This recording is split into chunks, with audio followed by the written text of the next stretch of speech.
Thank you very much for coming. I'll quickly turn it over to our President of Hockey Operations and our Interim General Manager, Don Maloney. Don will open with some initial remarks, and then we'll take a few questions to conclude. Thanks, Peter. First of all, I want to thank you for coming down on short notice, and appreciate you taking a little time out of your day to race over here. As you all know, we announced this morning that we're replacing Darryl Sutter, relieving him of his head coaching duties. As you do at the end of every season, you do a thorough review of your season. I interviewed 25 players, coaches, coaching staff, training staff, spoke to prominent agents who represent key players on our team, and it became clear to me that we needed a new voice to guide us forward. Darryl is a good coach and experienced coach. Want to thank him for his 3 years of being behind the bench and doing the best job he could do. Just looking at the league today, and you look around the league and the coaches and the tenure of coaches, and you realize that after 2, 3, 4 years, the players start listening. This is not something new to certainly to the Calgary Flames. It's very rare that when you start just looking at the other head coaches around the league after that time period, generally it's unless you have winning, changes are made.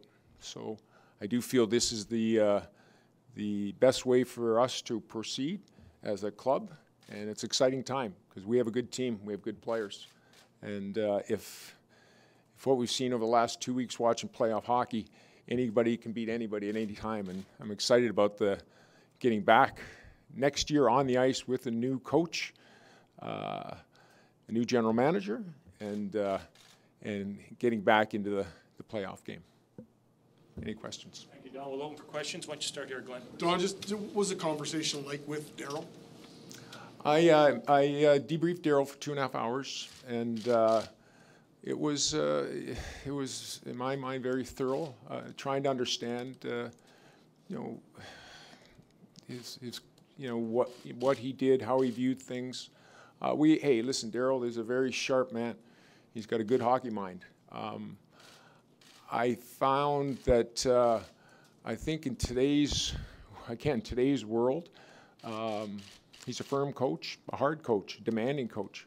That there's a shelf life to that type of coaching, and unfortunately for us, I think that his time obviously I felt his time expired with us. But this is not taking anything away from who he is and what he does, and his name with the Calgary Flame organization is even in Alberta hockey, it's iconic, the Sutter name. And in my conversation with Darryl this morning, I said, Darryl, I hope we can get together down the road after the dust settles. We can have a coffee and talk about this a little more depth. He's a good person and has a good hockey mind, but I felt we needed a change. Go ahead, Danny. Will it be up to the new general manager to hire a new coach? Yes, absolutely. Right. What happens now? I've been waiting on make a decision on Darryl, and it did take time. And there's a lot of factors to go into a decision like this. But now it's full steam ahead with searching for a manager, and that manager and I will look and find the right head coach for this club. And secondly, were there players who said that they would not return if Darryl was back? You know what? I'm not going to get into the specifics of my review with players and staff, but I felt this was the right move for us moving forward. Brandon Parker? Don, when you start to look at that path forward now, is this kind of the next stage, and then it's all about the GM kind of position here in terms of what's next? Yeah, absolutely. I mean, that's the logical pattern: is you hire GM who hires a coach and a staff, coaching staff.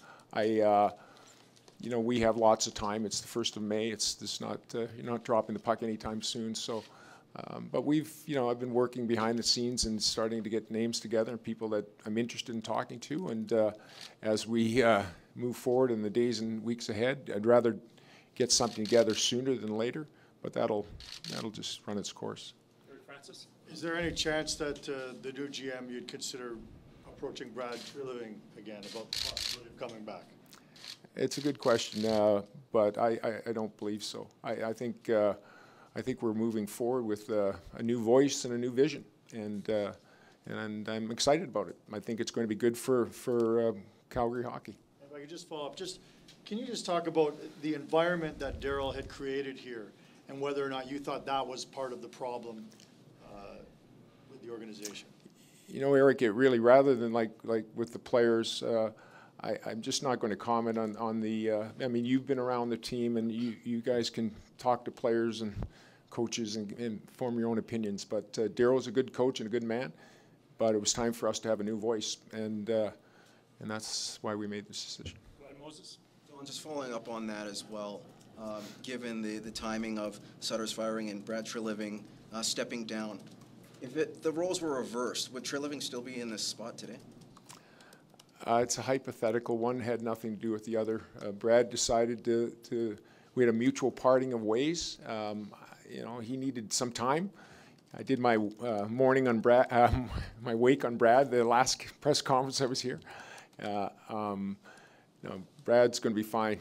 He's a good man. He'll find a job when he decides he wants to get back into hockey. But one had nothing to do with the other. Go ahead, Julian. We know there obviously was a review with Darryl and it's come to this, but was there ever any point during the regular season with regards to Darryl Sutter's future and having him let go before the end of the year, and why did it not get to that point? Listen, that's, again, Brad was the general manager of this club at the time, and you'd have to ask him if that was ever discussed, but certainly to my knowledge it was not. Go ahead, Wes. A couple of quick ones for me, Don. Maybe for starters, in your exit meetings with the players, what sense do you get in terms of what does this team need? What qualities are you going to put highly on the must list for your next head coach? Well, again, the players were very, very frustrated with the season.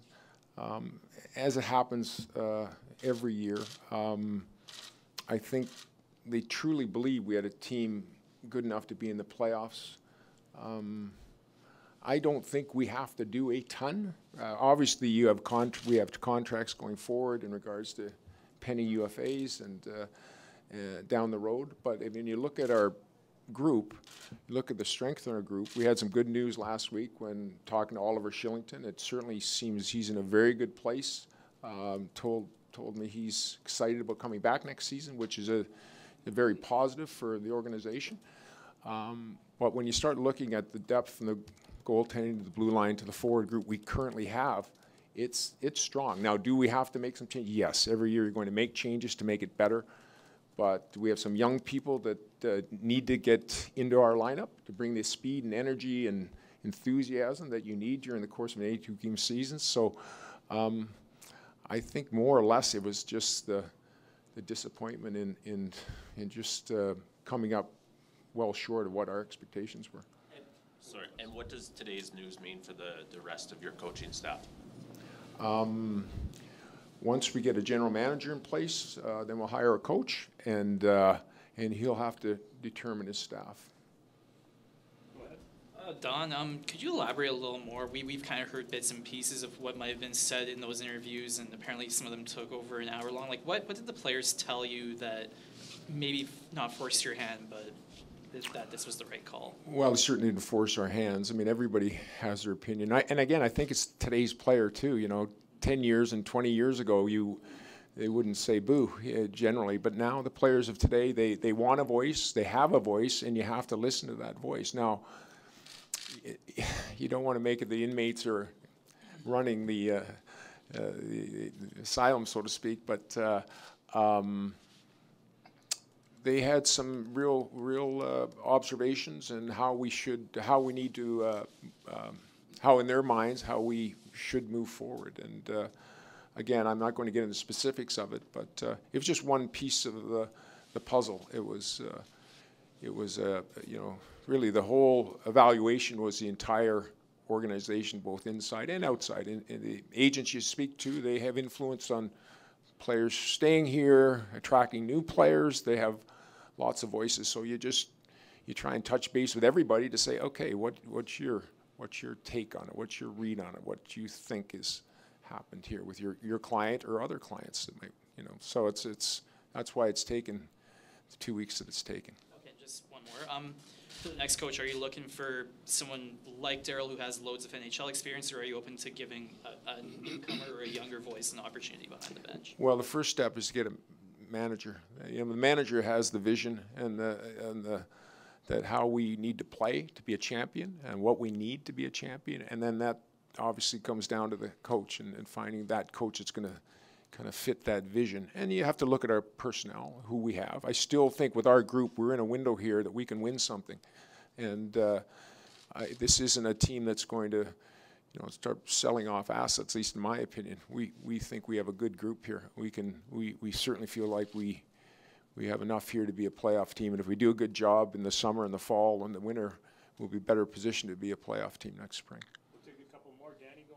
Don, taking into account what you said about sort of the tenure of coaches around the league, this is sort of 4 head coaches since 2016 for this organization, and I know there are extenuating factors there, but how important is it to have some stability going forward and a coach who can guide with a long-term vision? Well, it is important, ideal world, and then you have the real world, is that we're in a results business, and we have got to stop talking about, if we make the playoffs, we would have been a hard out. No, we didn't make the playoffs. So this team, we want results, and we have the players to do it. We have good players. We have top players in key positions. So we have to get the right manager and the right coach that can connect to I wouldn't say a new manager and a new coach that can connect to today's player and get this group of Flames, drive them to where we want to take them. So it would be pretty hard to overstate how important these decisions this summer is just for this organization. I would say that's a fair statement. Yeah, it's an exciting time though, because this is new and everybody likes new, and hopefully we make the right choice, which we will. Don, you mentioned the players have changed over the years. What, in your observations, how's the game changed in terms of that integration of younger players, and is that something this organization maybe needs to do more of? That's a very good point, because I do think the younger players now, at 18, they not only do they think they should be in the NHL, but a lot of them can play at the NHL at a younger age. They've been groomed, they've been trained, everybody has their personal trainers and nutritionalists and masseuse, and they don't come into this league anymore wide-eyed and say, oh my gosh, I'm over my head. They expect to get here and play, and so I do think it's a different world in that respect, but I do think we have an older, experienced team here now. We could use a little more youth and energy into our lineup.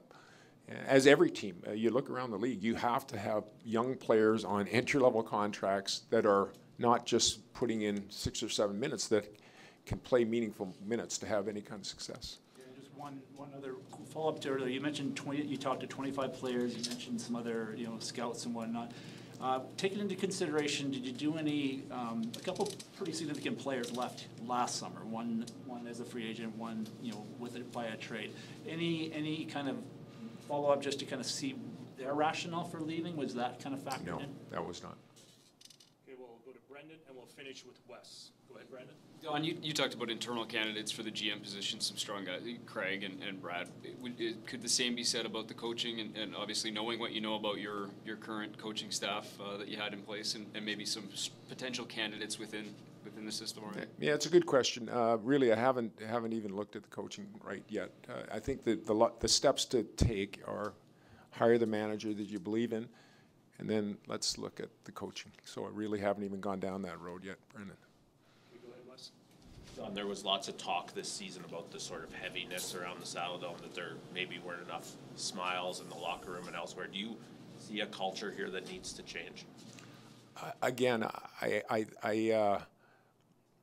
think we underachieved, and generally underachieving doesn't make for happy days.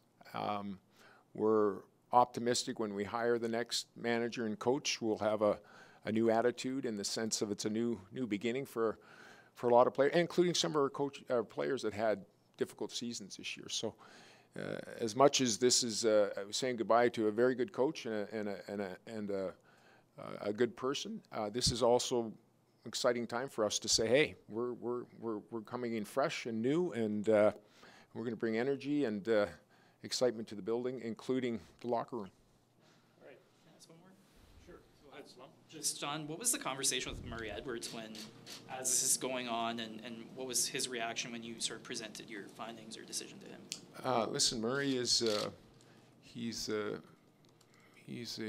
very in-tuned owner, very good instincts in not only the team around the league.